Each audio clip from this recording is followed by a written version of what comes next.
वैसे तो कृष्ण का संपूर्ण जीवन ही एक प्रबंधन की किताब है, जिसे सैकड़ों हजारों बार कहा सुना जा चुका है। कुरुक्षेत्र में दो सेनाओं के बीच खड़े होकर भारी तनाव के समय कृष्ण ने अर्जुन को जो ज्ञान दिया, वो दुनिया का श्रेष्ठतम ज्ञान है।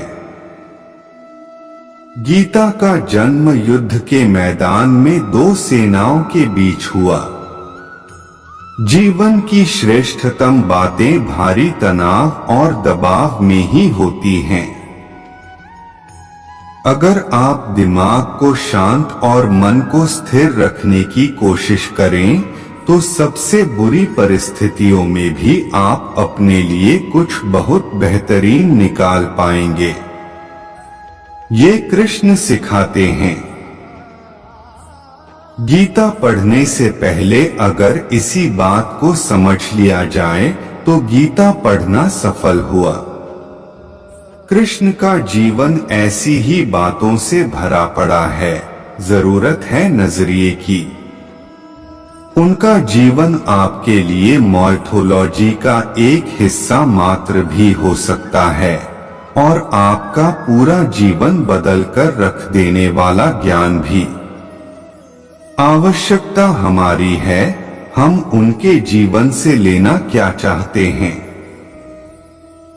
कृष्ण मात्र कथाओं में पढ़ा या सुना जाने वाला पात्र नहीं है, वो चरित्र और व्यवहार में उतारे जाने वाले देवता हैं।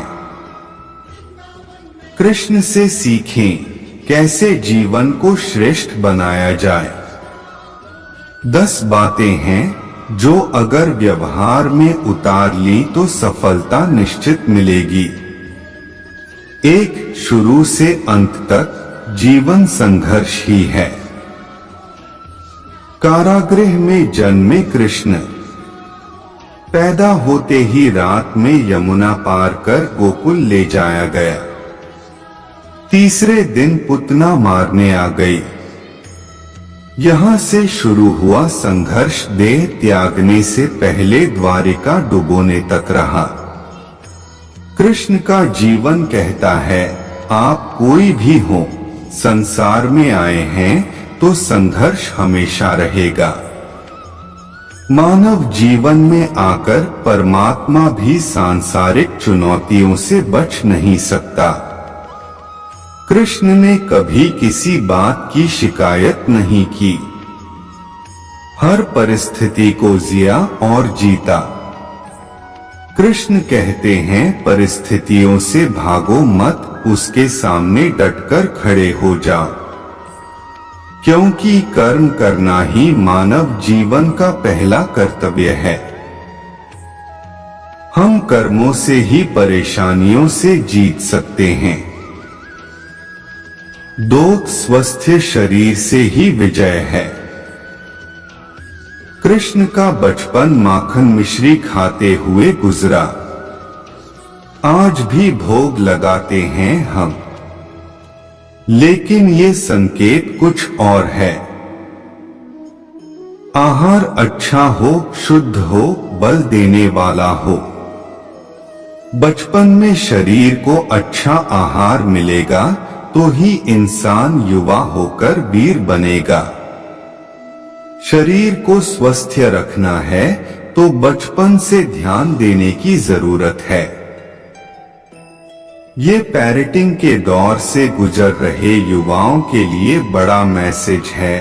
अपने बच्चों को ऐसा खाना दें जो उनको बल दे।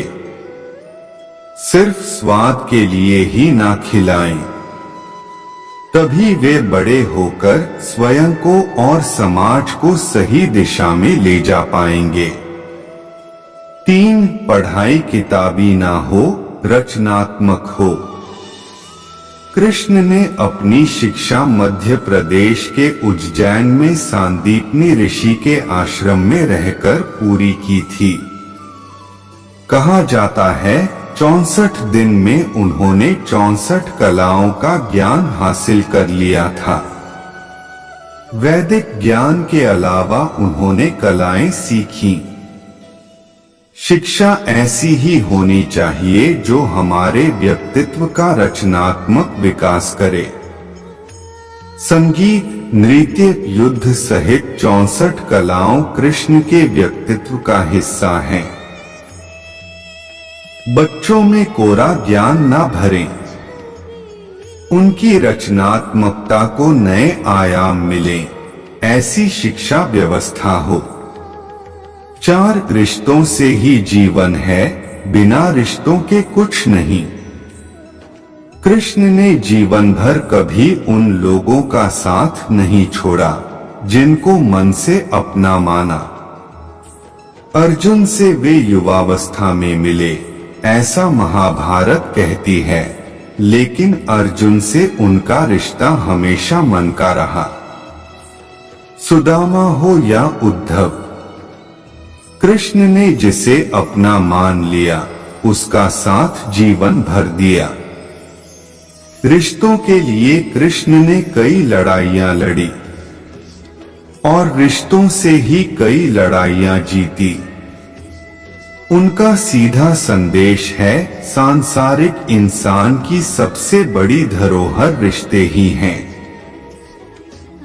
अगर किसी के पास रिश्तों का थाती नहीं है तो वो इंसान संसार के लिए गैर जरूरी है। इसलिए अपने रिश्तों को दिल से जिए, दिमाग से नहीं। 5 नारी का सम्मान समाज के लिए जरूरी। राक्षस नरकासुर का आतंक था। करीब 16,100 महिलाओं को उसने अपने महल में कैद किया था। महिलाओं से बलात्कार में उसे सुख मिलता था। कृष्ण ने उसे मारा, सभी महिलाओं को मुक्त कराया, लेकिन सामाजिक कुरीतियां तब भी थीं। उन महिलाओं को अपनाने वाला कोई नहीं था। खुद उनके घर वालों ने उन्हें दूषित मानकर त्याग दिया। ऐसे में कृष्ण आगे आए, सभी 16,100 महिलाओं को अपनी पत्नी का दर्जा दिया। समाज में उन्हें सम्मान के साथ रहने के लिए स्थान दिलाया। कृष्ण ने हमेशा नारी को शक्ति बताया, उसके सम्मान के लिए तत्पर रहे।